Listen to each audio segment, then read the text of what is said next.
So now we have Diana Andrei, who graduated from the Department of Mathematics and Systems Analysis at Aalto University with a PhD degree in Science Technology in 2021.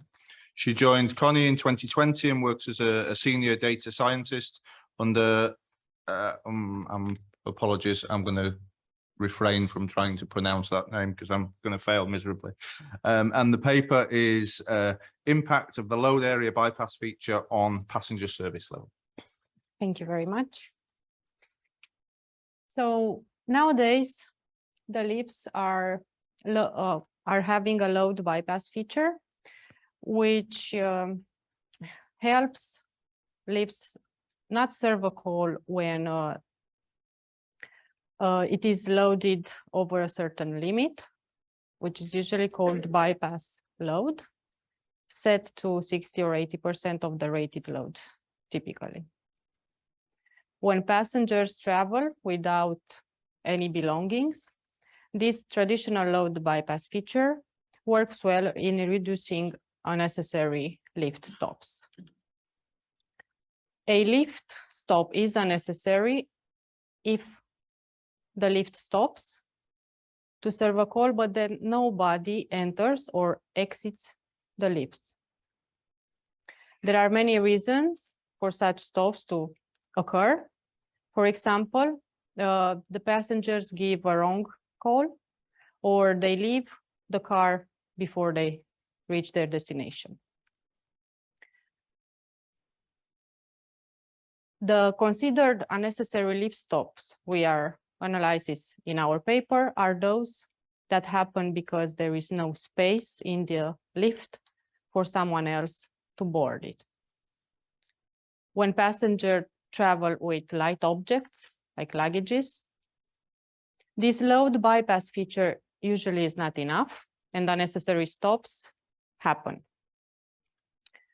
So having an improved feature that we call load area bypass feature, in which the floor occupancy information is available as well as the load information,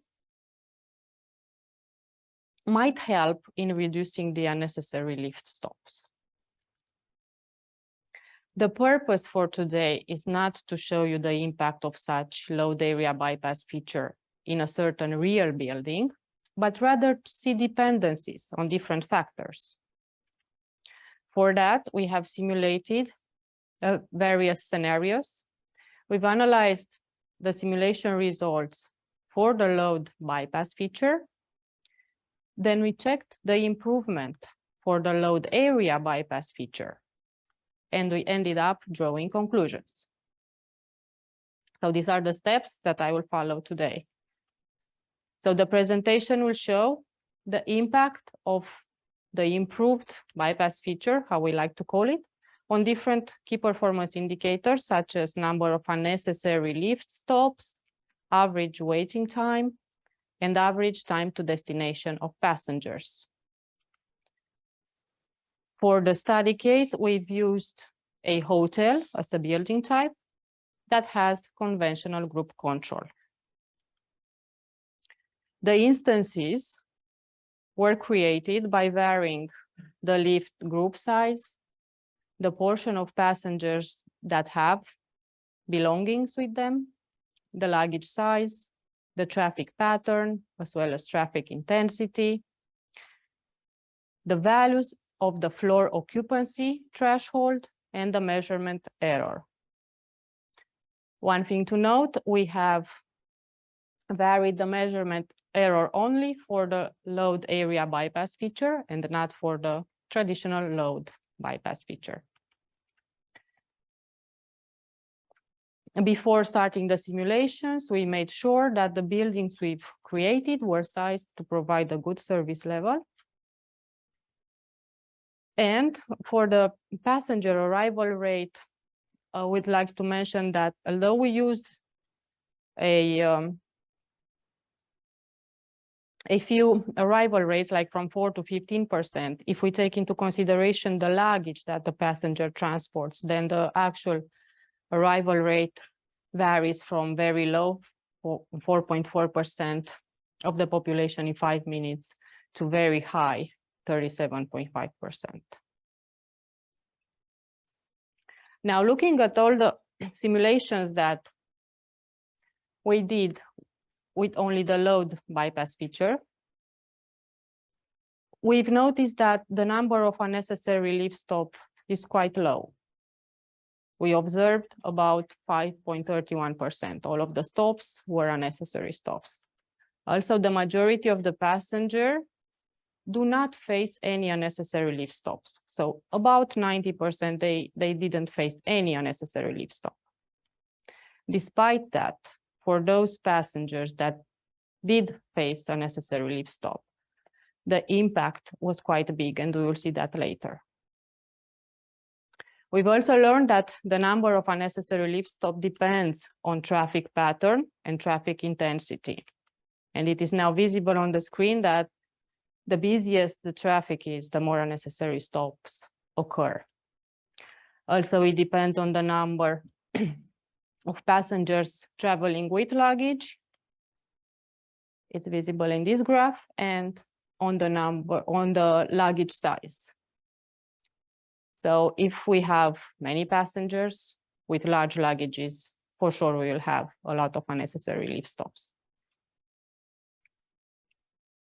Now, looking at the simulations with load area bypass feature, so taking into consideration also the floor occupancy information, we see that the majority of the considered unnecessary lift stops are eliminated, about 99% of them. Also, the service quality is significantly improved, up to 78% for average waiting time and up to 53.7% for average time to destination. The improvement for average waiting time and average time to destination is also dependent on the traffic pattern, intensity, and the trigger value. And the reduction in the number of unnecessary lift stops is dependent on the measurement error, as well as trigger value and traffic pattern. From the graph, we can see that the more intense the traffic is, the much higher the improvement is. But if we have a very low traffic, then there's not much improvement.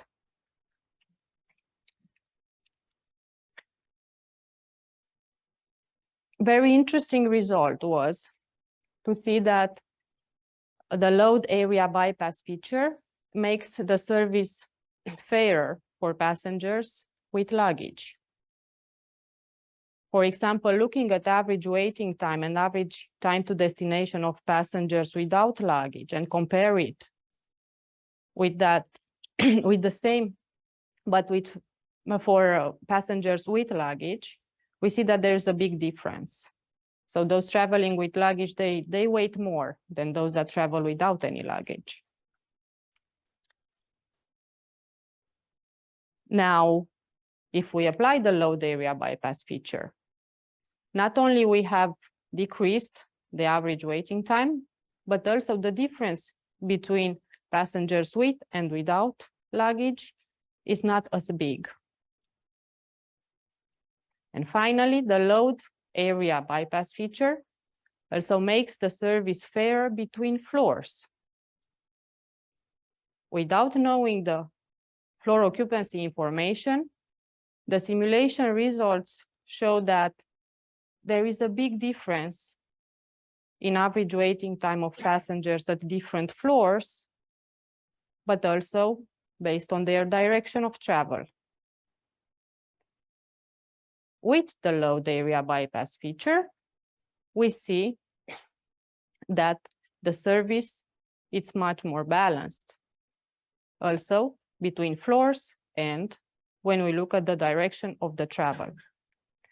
In conclusion, we have learned from the simulation with only load bypass feature that the number of unnecessary lift stops is dependent on many factors, such as traffic intensity and pattern, number of passengers with luggage, their luggage size.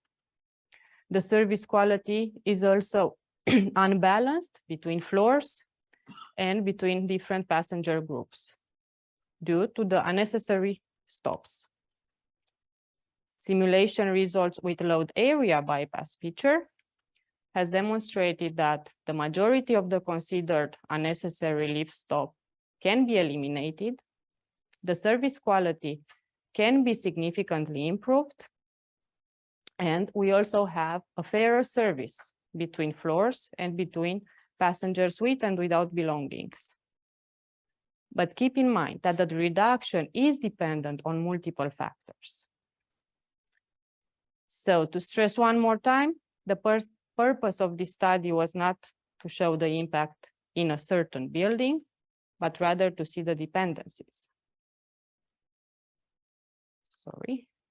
Also, keep in mind that all that we left out of the scope, like those unnecessary lift stop that occur due to human behavior, might influence the results a lot.